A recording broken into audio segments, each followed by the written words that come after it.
Baik, pada kesempatan kali ini kita akan mempelajari kesetimbangan ion-ion senyawa yang sulit larut. Senyawa yang sulit larut itu bisa berupa asam, basa, maupun garam. Contoh asam yang sulit larut misalnya adalah asam urat. Contohnya basa yang sulit larut, MgOH 2 kali, CaOH 2 kali, AlOH 3 kali. Sedangkan contoh garam yang sukar larut adalah CaSO4, AgCl, CaCO3, Ca3PO4 2 kali. Nah, untuk memperbandingkan antara zat yang sukar larut dan sulit larut, kita nanti akan melihat perbandingan antara NaCl dan CaSO4. NaCl kalau kita larutkan di dalam air, dia akan terionisasi secara sempurna, menghasilkan Na+ dan Cl-. Dan wujudnya kira-kira seperti ini. Jadi ini adalah larutan NaCl NaCl yang dilarutkan dalam air. Di dalam larutan ini ada ion-ion Na+ dan ada ion Cl-. Sekarang mari kita bandingkan dengan zat lain yaitu CaSO4. CaSO4 kalau kita larutkan, itu CaSO4 yang larut akan membentuk larutan CaSO4 dan akan terionisasi menghasilkan Ca2+ dan SO4 2-. Tetapi jumlah yang terionisasi dan jumlah yang larut tentu saja itu sangat sedikit sekali. Bahkan sebagian besar dari Ca2+ dan SO4 2- yang telah larut tadi, kalau dia larut akan kembali menjadi CaSO4 dalam bentuk padatan. Jadi kalau kita lihat wujudnya, itu akan seperti ini. Di dalam larutan ini ada Ca2+, kemudian ada SO4 2-. Tapi justru sebagian besar itu akan menjadi endapan kembali, yaitu CaSO4.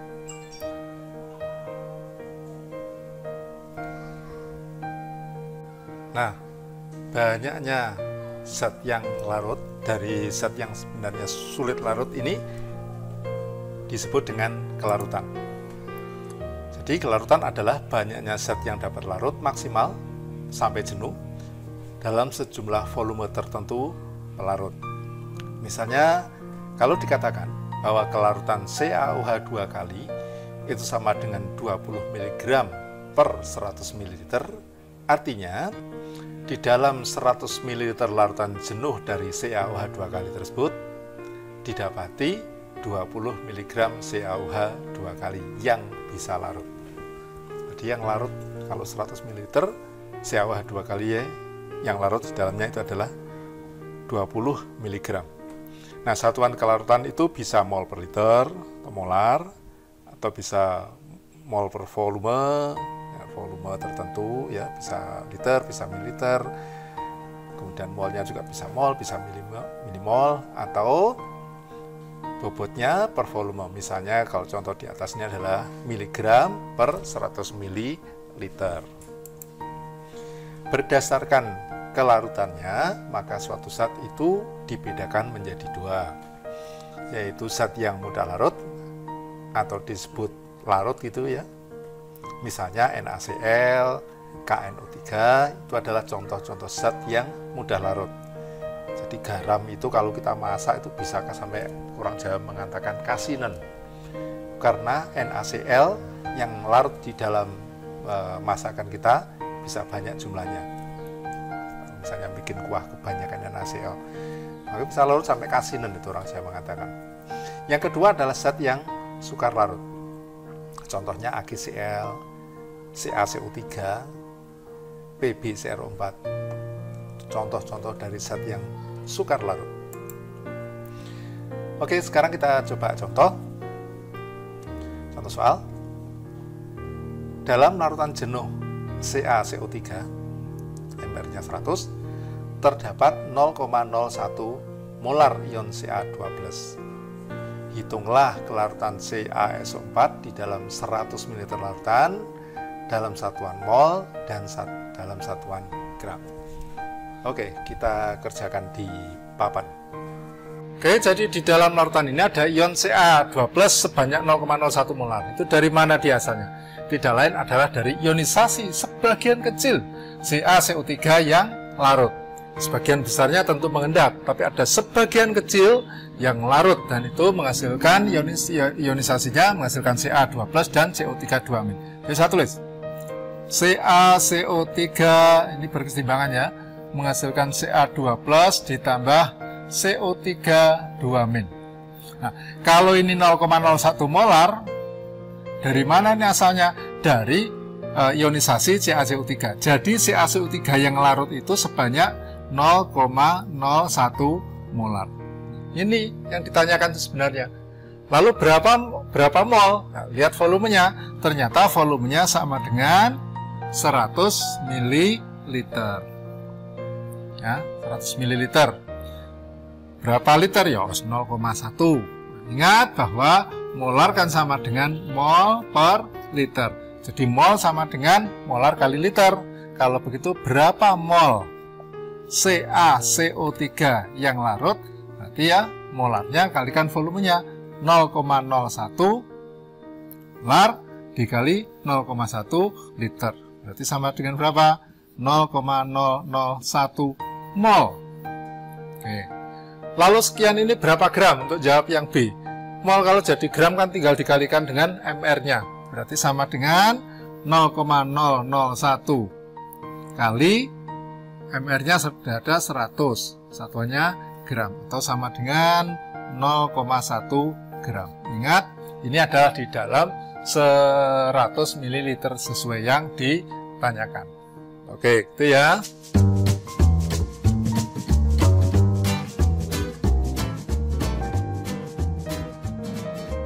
Kalau kita memiliki BaSO4 padatan, kemudian dicoba untuk dilarutkan di dalam air, maka sebagian dari BaSO4 tersebut akan larut menjadi Ba2+ dan SO4 2-. Tetapi jumlah yang larut ini sangat sedikit sekali.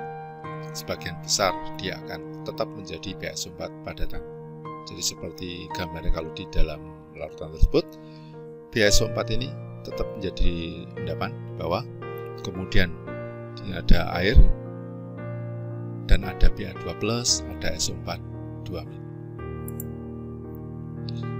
Jadi keseimbangannya seperti ini, BaSO4 menjadi Ba2+ ditambah SO4 2-. Maka konstanta keseimbangannya, tetapan setimbangan dapat dituliskan seperti pelajaran sebelumnya, yaitu mengenai kesetimbangan, bahwa K itu adalah sama dengan yang kanan dibagi yang kiri. Ba2+ dikalikan konsentrasi SO4 2- dibagi dengan konsentrasi BaSO4.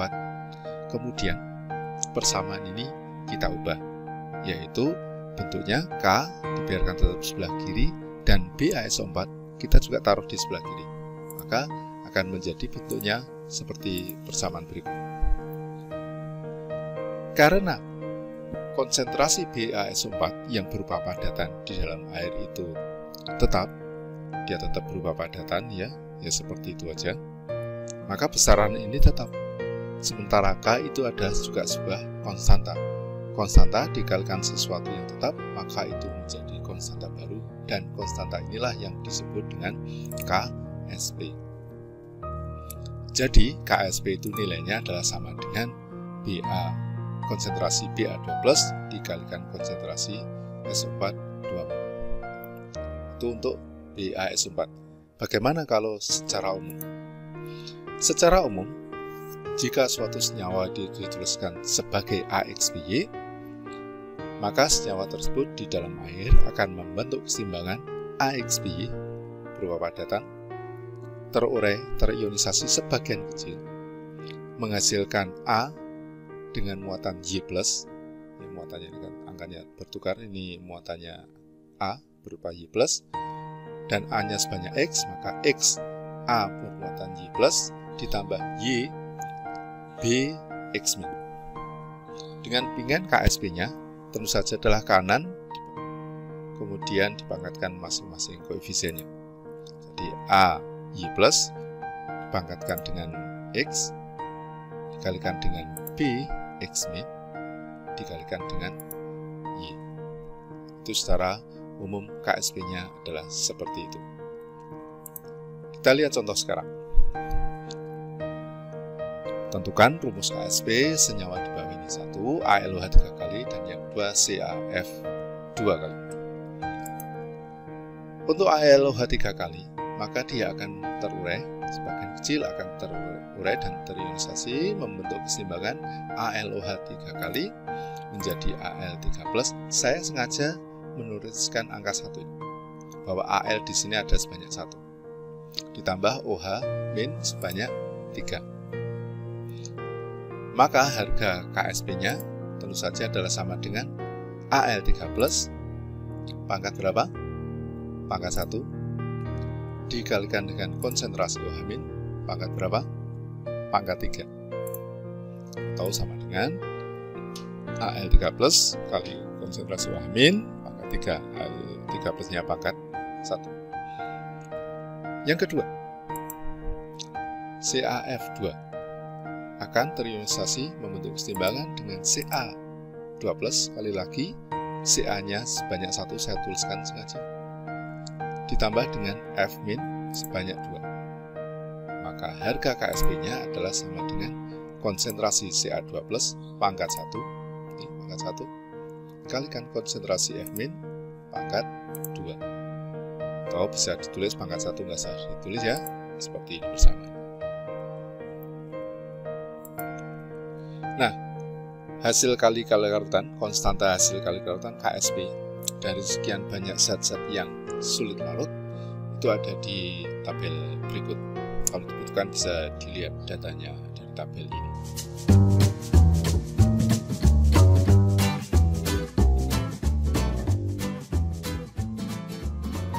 Secara umum, untuk reaksi AXBY yang bersetimbangan dengan X, AY plus ditambah Y, BX min, maka harga KSP dari AXBY itu dinyatakan dengan X pangkat X, Y pangkat Y, kalikan S, dengan S adalah kelarutannya, pangkatkan dengan X ditambah Y.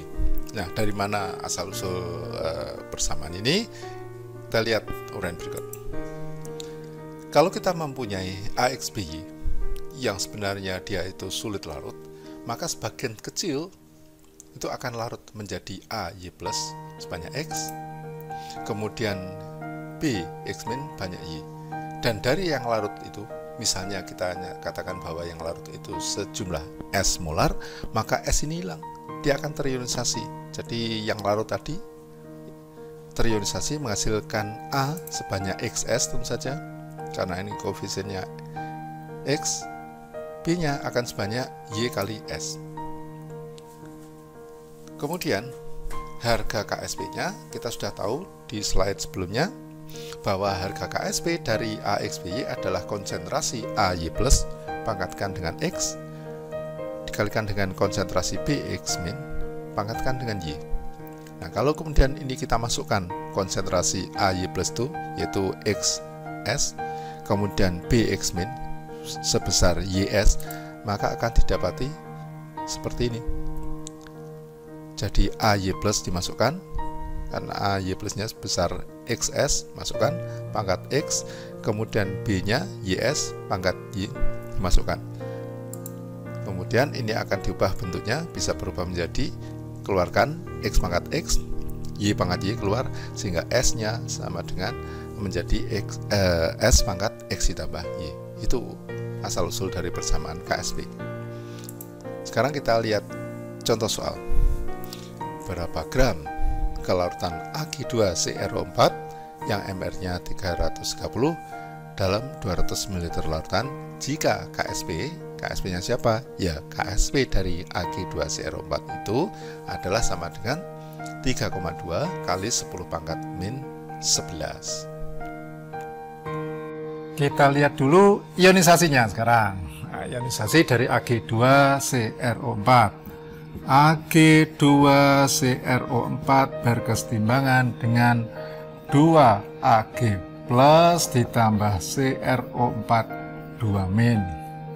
Kalau misalnya yang larut itu adalah S, maka ini 1 sini 2, kalau ini S maka sini 2S, sana S. Maka yang namanya KSP itu sama dengan konsentrasi ini kali ini, tapi ini ada 2 dikuadratkan. Berarti 2S pangkat 2 dikalikan S, berarti sama dengan 4S pangkat 3. Dan ini katanya KSP ini besarnya sama dengan 3,2 kali 10 pangkat min 11. Nah ini saya tulis menjadi 30. KSP segini 4S3 itu katanya sama dengan 3,2 kali 10 pangkat min 11. Saya tulis menjadi 32 kali 10 pangkat min 12. Ini 32 jadi ini min 12. Ini sama ini kan dicoret lebih mudah jadi 8. Nah, 8 ini pangkat 3, berarti ini di akar pangkat 3, S berarti sama dengan 2 kali 10 pangkat min 4. Satuannya apa? Satuannya molar. Nah, sekarang, kalau yang ditanyakan adalah di dalam volumenya 200 ml, berarti volumenya sama dengan 0,2 liter. Dari sini, kita tahu molnya berapa? Jumlah molnya sama dengan 2 kali 10 pangkat min 4 dikalikan volumenya 0,2. Di sini 0,4 kali 10 pangkat min 4. Ini satuannya mol. Kalau pengen jadi gram, kalau ditanyakan gram, kelarutan, oh enggak, yang ditanyakan ternyata tidak ditanya berapa gram atau ya sudah sekian mol. Kalau mau jadi gram berarti 0,4 kali 10 pangkat min 4 dikalikan MR-nya 330, satuannya gram. Oke.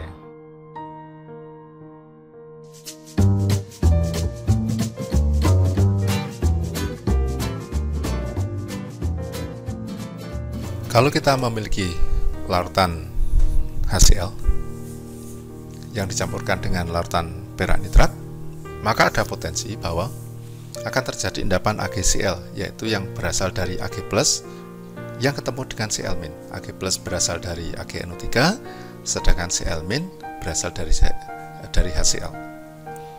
Bisa terbentuk endapan, bisa tidak terbentuk endapan, atau jenuh. Nah, kemungkinan itu terjadi bila ada situasi yang harus dipenuhi. Yang pertama, dia akan masih larut atau belum jenuh jika ternyata konsentrasi Ag+ dikalikan dengan konsentrasi Cl-nya itu masih di bawah harga KSP dari AgCl. Kemungkinan kedua, dia pas jenuh, tepat jenuh, manakala konsentrasi Ag+ dikalikan dengan konsentrasi Cl- itu sama dengan KSP dari AgCl. Atau kemudian yang ketiga, lewat jenuh, atau berarti sudah terbentuk endapan, manakala ternyata konsentrasi Ag+ dikalikan dengan konsentrasi Cl- itu harganya di atas dari harga KSP dari AgCl. Atau secara umum, campuran antara AY+ dengan BX- yang bisa membentuk AXBY akan terjadi endapan manakala konsentrasi AY+ pangkat X dikalikan konsentrasi BX- pangkat Y itu harganya di atas KSP. Nah, kalau untuk kasus AgCl tadi X sama Y-nya sama-sama 1. Yang kedua, campuran tersebut antara AY+ dan BX- bisa tepat jenuh, katakan tepat jenuh kalau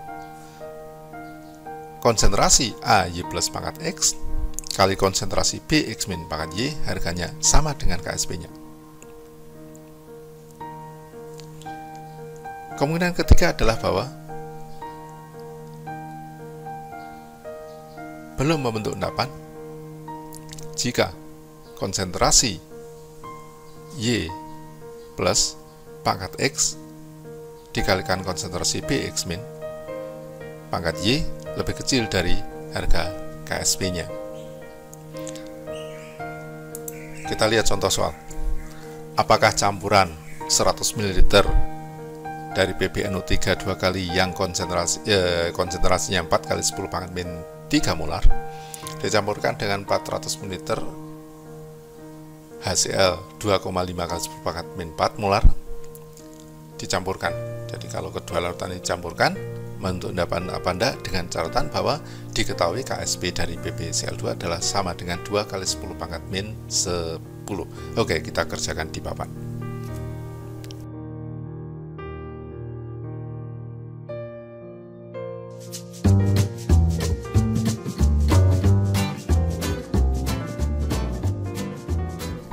Kita memiliki larutan NaCl sebanyak A molar. Larutan tersebut, NaCl akan mengalami ionisasi menghasilkan Na+ dan Cl-. Jadi pada dasarnya NaCl sebesar A molar tadi tidak pernah ada karena dia terionisasi, terpecah menjadi ion-ionnya menghasilkan Na+ dan Cl-. Ya, tidak ada ini. Yang ada adalah Na+ sama Cl- masing-masing A molar.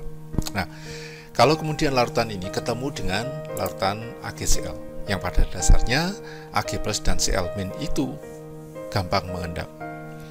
Berbeda dengan NaCl yang wujud dari NaCl itu tidak ada, berubah menjadi ion-ionnya, tetapi kalau AgCl itu AgCl-nya masih ada. Misalnya yang larut itu sebesar S, berarti yang tidak larut itu jumlahnya lebih banyak lagi, jauh lebih besar daripada S. Maka S ini pun juga yang larut tadi berubah menjadi Ag+ sama Cl-. Nah, kalau kita perhatikan bahwa di dalam campuran itu ada Cl- yang berasal dari NaCl dan ada Cl- yang berasal dari S. Nah, ini tentu akan menyebabkan kelarutan dari AgCl itu yang semula S itu akan berbeda, berubah. Mengapa? Karena adanya Cl-. Loh, kok bisa gitu? Mari kita lihat penjelasannya. Jadi semula sebelum ada NaCl, maka KSP dari AgCl itu kan Ag+ dikalikan Cl-. Dan ini adalah S yang Cl-nya juga S, jadi S kali S sama dengan S kuadrat. Atau S sama dengan akar dari KSP. KSP-nya AgCl. Kalau tidak ada, sekali lagi tidak ada atau belum ada NaCl. Tapi kalau kemudian sudah ada NaCl, dengan adanya NaCl, maka KSP-nya memang tetap rumusnya, yaitu KSP dari AgCl adalah konsentrasi Ag+ dikalikan Cl-. Tetapi sekarang Ag+ itu tetap S, tetapi Cl-nya ada sumbangan dari AgCl, yaitu Cl- sebesar S, dan dari NaCl sebesar A. Jadi untuk Cl- adalah S ditambah A. Kita tahu bahwa AgCl itu zat yang sulit larut. Berarti S ini sangat kecil. Sangat kecil apalagi kalau dibandingkan dengan Cl- yang berasal dari NaCl, yaitu sebesar A. Karena S itu sangat kecil dibandingkan dengan A, maka S itu bisa diabaikan terhadap A. Maka ini dianggap sama dengan A. Berarti kalau begitu harga KSP-nya, konsentrasi Ag+ nya dikalikan Cl-nya akan sama dengan atau dianggap sama dengan S tetap. Sedangkan S ditambah A karena S itu sangat kecil, maka dianggap nilainya sama dengan A. Berarti sekarang harga S-nya berapa? Harga S-nya adalah KSP dibagi dengan A. Kalau tadi KSP itu di akar, berarti segitu, misalnya 10 pangkat min 20 diakarkan menjadi 10 pangkat min 10. Nah, sekarang tidak diakar, misalnya 10 pangkat min 20 tetap 10 pangkat min 20 dibagi dengan A 0, sekian misalnya, maka hasilnya S ini menjadi jauh lebih kecil dibandingkan dengan semula. Jadi kesimpulannya, ion sejenis itu memperkecil kelarutan zat yang sukar larut. Semakin besar konsentrasi ion sejenis, maka semakin kecil pula kelarutannya. Itu kesimpulannya. Contoh soal. Berapa kelarutan AgCl? KSP-nya 10 pangkat min 10.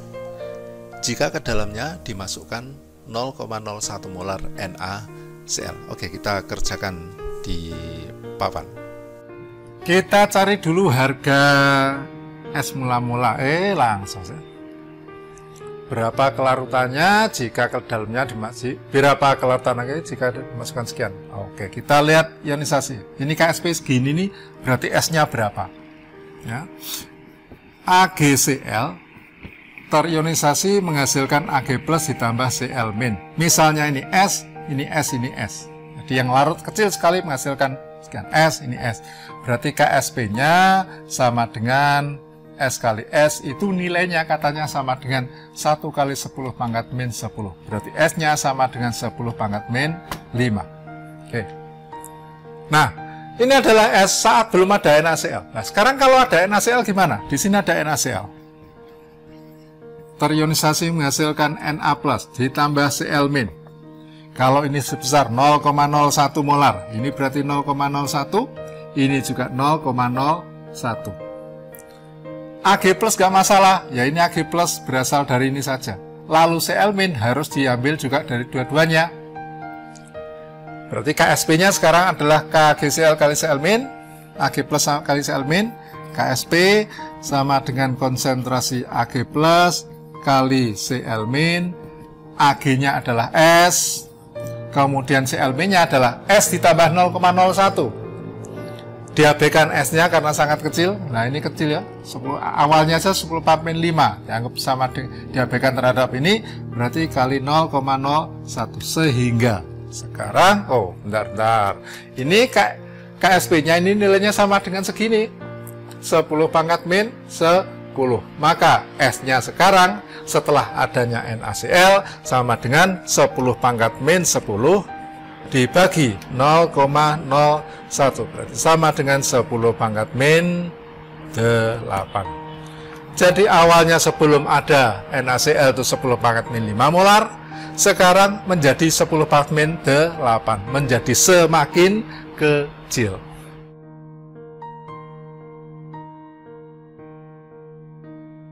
Kita lanjutkan dengan materi kelarutan dan pH.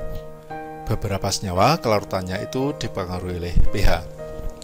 Kapan suatu senyawa itu kelarutannya dipengaruhi pH?